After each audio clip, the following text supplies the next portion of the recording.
Wenda pana yabona pana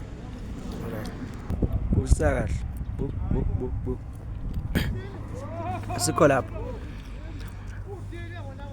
Enza le video le ngifuna ukuthetha labantu baseBhayi, right? Esenze ukuthi senze ukuthi nama appointment for umhla ka-3 senze ba available ku Sunday, ngiqala ukusebenza ngo-12 emini.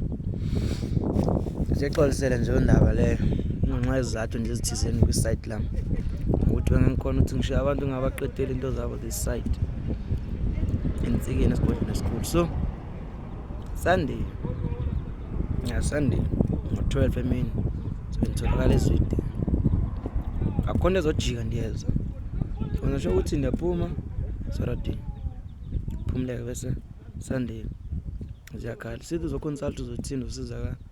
Khumbuleka akho umuntu ozothi hey ngifuna ngithwalise isilwane no ngithwalise into enhlanhla ezibe ngiyiphethe nento ukuthi usizakale ezintweni zakho ozidingayo ezingenzeki. Only sithi ufuna ukuhlola ufuna ukuthini, it's not a problem. Ukuhlola kuyi-300 rand and you make sure parts of one candle, the white candle, yeah, sure. Understand mangabe understand kamnandi kakhulu I think basizakele kakhulu abanye bebekutholakala ukuthi ngiyabakwazi ukufika ku Saturday, but I don't mind ukusebenza the whole night. Yabo siyabonga.